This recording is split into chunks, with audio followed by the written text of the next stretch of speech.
मैं एक गांव के रहने वाला हूं और उसी गांव में एक चौधरी था जिसकी जमीन पर ज्यादा लोग खेती बाड़ी करके अपना गुजारा किया करते थे। उसी में मेरी भी गिनती थी। मेरे पास अपना कोई खेत नहीं था। मैं चौधरी की जमीन पर खेती करने को मजबूर था।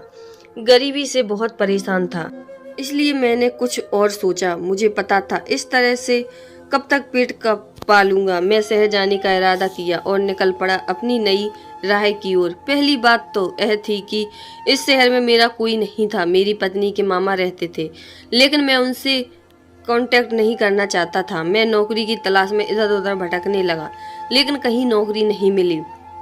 एक तो गांव से चुपके चुपके आया था, क्योंकि गांव का चौधरी यह बिल्कुल नहीं चाहता था कि उसकी जमीन पर काम करने वाले लोग उसे छोड़कर कहीं और जाएं। इसलिए जाकर काम कर मांगने लगा, लेकिन लोग महंगाई का रोना शुरू कर देते थे। अब मैंने सोचा कि वापस अपने गांव चला जाऊंगा। जिस दिन मैं जाने की निकल रहा था, उसी दिन मुझे ईंट ढोने का काम मिल गया। इस काम से बहुत खुश हुआ, क्योंकि अब मुझे गांव जाकर चौधरी की गुलामी नहीं करनी पड़ेगी। इसके बाद इस काम से तंग आ रहा था, क्योंकि इसमें मुझे बहुत कम मजदूरी मिलती थी। बड़ी मुश्किल से मेरा गुजारा हो पाता था। अब मैं ज्यादा पैसे कमाने का जरिया ढूंढने लगा। एक दिन मेरी मुलाकात दीपक नाम के आदमी से हुई। सिलसिले में हम लोग मिलते थे। अब हमारी दोस्ती भी हो गई थी और मैं उसके काम घर भी जाने लगा। दीपक भी ठेकेदारी का काम करता था। उसका काम भी ज्यादा नहीं चलता था। जिस हिसाब से उसकी ठाट बाट थे, लगता था कि वह बहुत पैसे वाला है, लेकिन उसके पास ही पैसे आते कहाँ से थे। उसके ऐसो आराम देखकर मुझे हैरत होती थी। मैं यह चाहता था कि वह भी मुझे अपने कारोबार में शामिल कर ले, ताकि मैं अपनी जिंदगी सुकून से गुजार सकूं। अभी तक अपने बिजनेस के बारे में कुछ नहीं बताया। बोला वह एक ठेकेदार हूँ। मैंने यह बात नोट किया था कि उसका ठेकेदारी बिल्कुल मन नहीं लगता था। एक दिन मैंने उससे पूछ ही लिया कि आखिर उसके पास इतनी दौलत कहाँ से आती है, क्या राज है। फिर उसने मुझसे ऐसी बात बताई जिसे सुनकर मेरे होश उड़ गए। उसने मुझे बताया कि लड़कियों की नौकरी दिलवाने के बहाने उन्हें कोठे पर बेच देता हूँ। मेरे माथे पर पसीना निकलने लगा, जिसकी उसे पैसे मिलते हैं। इस काम में इस कदर पैसा है कि वह अपनी जिंदगी इतनी ऐशो आराम से गुजारता है। उसने मुझे भी अपने साथ काम करने का ऑफर दिया। अभी मैं तो इसी बात से हिला हुआ था कि यह कितना गंदा काम करता है, ऊपर से गैर कानूनी है। उसने मुझे कहा, तुम्हारे फैसले का इंतजार करूंगा। मैं घर चला आया और कब मैं अपनी गरीबी के बारे में सोचने लगा कि किस कदर मैं अपना गुजारा कर रहा हूँ और घर पर बीवी बच्चे पैसे भेजने का इंतजार करते हैं। इस सोचते सोचते पूरी रात गुजर गई। अगले दिन मैं काम पर निकल गया तो रास्ते में मुझे दीपक मिला। उसने मुझे फिर फैसले के बारे में पूछा तो मैं बिना सोचे समझे हाँ कह दिया था। दीपक मेरे फैसले से बहुत खुश हुआ और एक दिन हम कोठे पर चले गए। वहाँ बहुत सन्नाटा था। रात भर जागे लोग दिन में अपनी नींद पूरी कर रहे थे। कोठे की मालकिन के पास ले गया, जो लड़कियां खरीदने का काम किया करती थी। उसे औरत ने दीपक से पूछा कि क्या यह काम कर पाएगा, तो दीपक ने तुरंत हाँ कह दिया। उसने उस औरत को विश्वास दिलाया कि मैं मेरे साथ ही काम करेगा। वह औरत मुझे ऊपर से नीचे तक देखती रही। फिर उसे औरत ने कहा, फिलहाल मुझे लड़कियों की जरूरत है, तो मेरे लिए लड़कियों का इंतजाम कर दो। मैं वहां से उठकर दीपक के साथ उसके घर आ गया। तब उसने मुझे कहा कि मैं गांव जाऊं और लड़कियों को नौकरी का साझा देकर यहाँ ले आऊं। दीपक भी ऐसे ही काम किया करता था। उसने मुझे कहा कि शहर के पास एक गांव है, तुम वहां जाओ और लड़कियों को नौकरी का साझा देकर यहाँ ले आओ। उसने मुझे गांव का पता दिया और मैं चल पड़ा। दीपक यह काम अकेले नहीं करता था, बल्कि उसका एक बड़ा गिरोह था। जब मैं गांव में गया तो मैं कई आदमी को धोखा जो दीपक के ही भेजे हुए थे। वह बड़े अच्छे अंदाज में यह काम कर रहे थे। मेरा ठेकेदार छुट्टी नहीं दे रहा था, इसलिए मैं जॉब छोड़ दी। बताए हुए रास्ते पर चल पड़ा। मेरी आत्मा मुझे कचोट रही थी। गांव में पहुंचा तो शाम हो चुकी थी। मैं बस में उतरा, पैर आगे बढ़ ही नहीं पा रहे थे।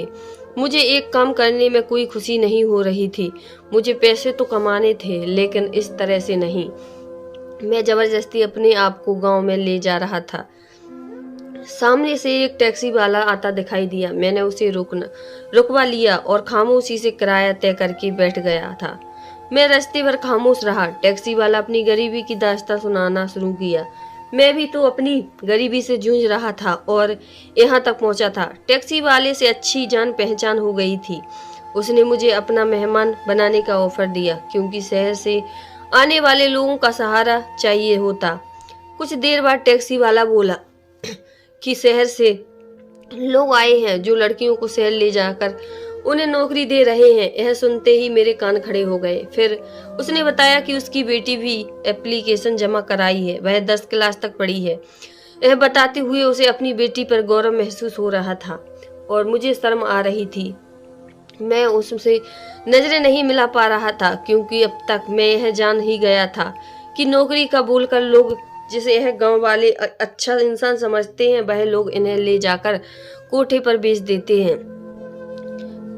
इसलिए जो अपने भविष्य के सपने देख रहे हैं, उन्हें दीपक जैसे लोग खत्म कर देते हैं। और अब मैं भी इसी रास्ते पर चल पड़ा था। टैक्सी वाले की बात सुनकर मेरा मन हुआ कि मैं उसे मना कर दूं कि अपनी बेटी को शहर ना भेजो, वरना कभी वापस नहीं आ पाएगी। लेकिन मैं कुछ नहीं बोल पाया और उसका धन्यवाद करके आगे बढ़ गया। कुछ देर बाद दीपक के गुरु के आदमी मिल गए। कुछ दिन तक हम अपना काम करते रहे, मगर औरतों को गांव से शहर ले जाना आसान काम नहीं था। कुछ दिन ही की मेहनत के बाद गांव से शहर जा रहा था और मेरे साथ 4 लड़कियां थीं। वह भी बड़ी मुश्किल से तैयार हुई थीं। लड़कियां नौकरी के इरादे से मेरे साथ जा रही थीं। पहली बार शहर जाने से वह सभी घबराई हुई थी। मैं शहर पहुंचकर दीपक को कॉल किया और उसने मुझे उन लड़कियों को कोठे पर ले जाने को कहा। मेरा दिल बैठा जा रहा था कि कैसे इन बेचारी लड़कियों को नरक में ले जा रहा हूँ। मैं बहुत बड़ा पाप करने जा रहा हूँ, मुझे सब समझती थी, लेकिन पैसे की चमक और मेरी गरीबी से मेरे चेहरे पर एक पर्दा डाल दिया और मैं सही गलत भूलकर उन लड़कियों को लेकर जा रहा था। मैं लड़कियों को बताया कि हम नौकरी वाली जगह पर जा रहे हैं। इस सुनकर वह बहुत खुश थी, लेकिन आने वाले तूफान के बेखबर थी। उन 4 लड़कियों में एक लड़की टैक्सी वाली की थी। मैं उन्हें लेकर कोठे पर पहुंचा तो रात का समय था, लेकिन कोठी पर रात में भी दिन नजर आ रहा था। कोठे पर पहुंचकर सभी लड़के एक दूसरे को देख रही थीं, लेकिन कुछ बोल नहीं रही थी। कोठे को चारों तरफ देखती जा रही थी। ना वह सभी ग्राहकों की नजर उन लड़कियों पर पड़ी, बोले अपनी आकर्षित कर रही थी। दीपक भी वहीं मौजूद था। कोठे की मालकिन खुश हो गई थी, मुझे शाबाशी देने लगी। एक दूसरे को देख रही थी। अब समझ चुकी थी कि उनके साथ बहुत एक नौकरी का साझा देकर उन्हें यहाँ कोठे पर भेज दिया गया है। मालकिन ने नोटों की गद्दियां मुझे दी और मैं लेकर जा रहा था कि पीछे से उन लड़कियों की चीखों की पुकार सुनाई पड़ रही थी, लेकिन मेरी आंखों पर नोटों की चमक की पट्टी बन चुकी थी। इन पैसों से मेरे जमीर को मार दिया था। मैं उसकी चीख पुकार को परवाह किए बगैर आगे निकल चुका था। अब भी धीरे धीरे इस काम में माहिर हो गया था। कौन सी लड़कियां और औरतों को लेकर आता और उन्हें कोठे पर बेच देता। मालकिन मेरी इस काम से बहुत खुश होती। मैं हर बार अच्छा माल लेकर आता और मालकिन मुझे हर नोटों की गड्डियां देती। मैं उन पैसों को अपनी बीवी के पास भेज देता कि पुकार मुझ पर कोई असर नहीं डालती थी। मेरे अंदर सारे एहसास और जज्बात मर चुके थे। मुझे अब सिर्फ पैसे से मतलब था। मुझे काफी समय गुजर चुका था। मैं घर जाना चाहता था। दीपक ने मुझे इजाजत दे दिया। उसने कहा मुझे एक भी कहा कि अपने गांव से शिकार रहना। मैं शैतानियत से सिरहिला दिया था। बहुत सालों बाद मैं अपने गांव जा रहा था। वैसे तो मैं हर महीने पैसे भेजता था, लेकिन अब थाट से गांव जा रहा था। जैसे ही मैं अपने घर पहुंचा, मेरी बीवी बच्ची ने बहुत अच्छे से स्वागत किया। बच्चे अब बड़े हो गए थे। मेरे घर के हालात भी पहले से काफी सुधर गए थे। मेरे घर में महंगे महंगे सामान थे। मेरे घर की काया पलट चुकी थी। जब मैं गांव से था तो खाने के लिए लाले पड़े थे, लेकिन अब सब कुछ बदल गया था और यह सब इन पैसों की बदौलत हुआ था जो मैं शहर जाकर भेजता था। मेरा बेटा भी अब जवान हो रहा था। उसने कहा कि मैं भी आपके साथ शहर जाऊंगा और पैसे कमा लूंगा। मैं उसे डांट कर चुप करा दिया। फिर मेरी नज़र मेरी पत्नी की बहन पर पड़ी। वह बचपन से ही हमारे साथ ही रह रही थी, क्योंकि मेरी बीवी की माँ बाप अब इस दुनिया में बहुत पहले से चले गए थे। तब से मेरी साली हमारे घर ही रहने लगी, लेकिन अब वह जवान हो गई थी, लेकिन वह दिमागी रूप से कमजोर थी। उसके अंदर बचपन भरा हुआ था। कुछ दिन गांव में रहा। अब मेरे पास पैसे भी खत्म हो रहे थे। वह कहते हैं ना कि हराम के पैसे से कभी बरकत नहीं होती है। मेरे साथ भी यही हो रहा था। अब मुझे नया शिकार ढूंढना था। सबसे आसान शिकार मुझे मेरी साली ही नजर आई। मेरे शैतान दिमाग में है आने लगा, क्योंकि वह बेहद खूबसूरत थी। उसे जो देखा पागल हो जाता था। बहुत सालों से यह मुझ पर बोझ बनी हुई थी।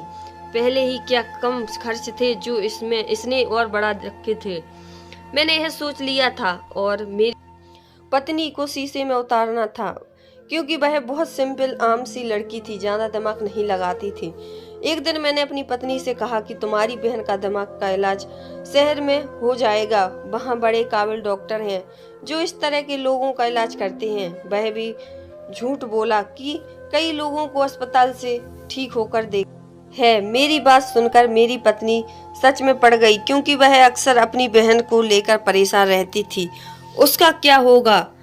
अब जवान हो गई थी, लेकिन उसके दिमागी कमजोर की वजह से उसका कोई रिश्ता भी नहीं आता था। अपनी पत्नी को और शीशे में उतारना शुरू किया। मैंने कहा कि शहर में घूमेगी फिरेगी तो उसकी सेहत अच्छी हो जाएगी। मेरी बात पर भरोसा करके मेरी पत्नी अपनी बहन को मेरे साथ भेजने को तैयार हो गई थी। यह काम इतनी आसान हो जाएगा यह मैंने सोचा नहीं था। कुछ ही दिन बाद मैं अपनी साली को लेकर रवाना हो गया। अपनी बहन को दूर जाता हुआ देख पत्नी फूट फूट कर रोने लगी, क्योंकि उसने अपनी बहन को अपने बच्चों की तरह पाला था, उसकी हर जरूरत पूरी करती थी। लेकिन अब मेरी पत्नी यह नहीं जानती थी कि मैं उसे शहर ठीक करने नहीं बल्कि उसे बेचने ले जा रहा हूँ।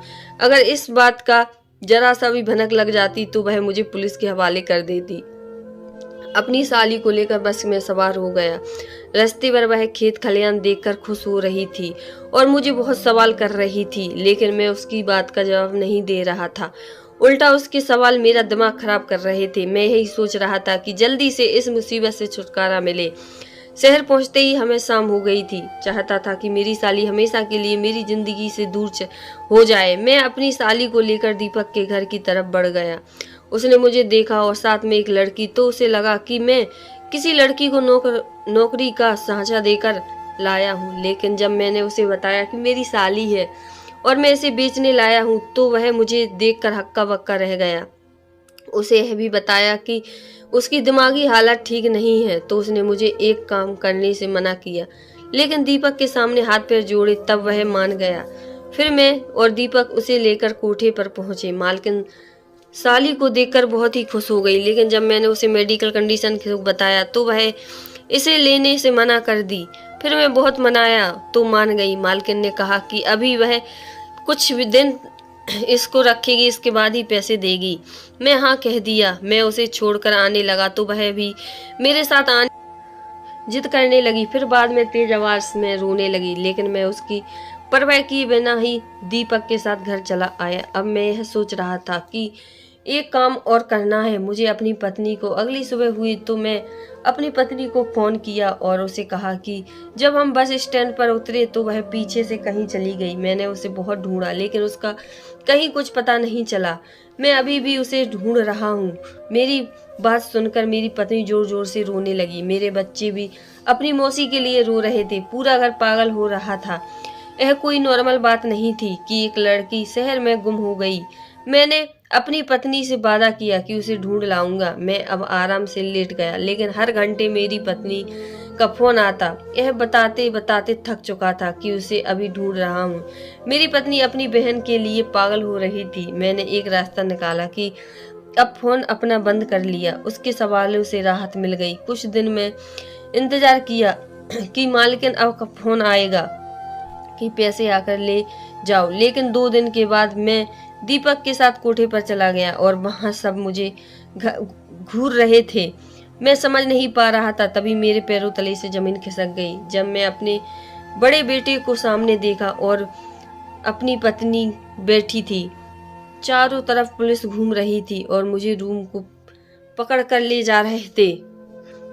मालकिन का भी कहीं कुछ पता नहीं चल रहा था। शायद वह भी पुलिस के हाथ आ गई थी। मुझे नफरत से देख रहे थे और यह सब हो पाया मेरी पत्नी के मामा की वजह से, जो एक वकील है। जब मैं फोन पर बताया था तभी मेरी पत्नी ने यह बात अपने मामा को बता दी थी और उन्होंने मेरी पत्नी को यहाँ बुला लिया था। 2 दिन में अपनी पत्नी को फोन नहीं उठाया, बंद कर दिया था। अगर मैं उससे बात करता तो मुझे आज यह शर्मिंदगी नहीं उठानी पड़ती। मेरी साली भी अपनी बहन के साथ बैठी थी और मुझे गुस्से से देख रही थी। मैं एक मुजरिम बना खड़ा था और मेरी बीवी और बच्चे मुझे लाल आंखों से देख रहे थे। मेरा मन यही हुआ कि जमीन फट जाए और मैं उसमें समा जाऊं। मेरी साली चिल्ला चिल्ला कर सबको यह बता रही थी। मैं ही उसे यहाँ छोड़कर गया था। मेरी पत्नी के मामा ने मुझे एक जोड़ का थप्पड़ मारा। कोठे की मालकिन पुलिस के पहले ही सब कुछ बता दी चुकी थी। मेरे करतूत सबको पता चल चुके थे। मैं अपनी साली के पैरों में गिरकर माफी मांगने लगा, लेकिन वह डर कर अपनी बहन के पीछे छुप गई। मेरी पत्नी ने मुझे धक्का दे दिया। पुलिस मुझे पकड़ कर ले जा रही थी। मेरी चीख पुकार का किसी पर कोई असर नहीं पड़ रहा था, जैसे मेरे ऊपर भी किसी लड़की की चीख पुकार का असर नहीं पड़ता था। इतिहास दोहरा रहा था। मेरे साथ वही हो रहा था। बहुत दिन जेल में रहने के बाद छूट गया। मुझ में अपने घर जाने की हिम्मत नहीं हो रही थी। मैं जैसे ही घर पहुंच, कोई मुझसे बात करना कि दूर मेरी शक्ल तक देखना को तैयार नहीं था। शहर चला आया और मेरे लिए यह सजा भी कम होगी, क्योंकि मैं बहुत जुर्म किए हैं। कहानी पसंद आए तो चैनल को लाइक शेयर सब्सक्राइब करना। हर हर महादेव।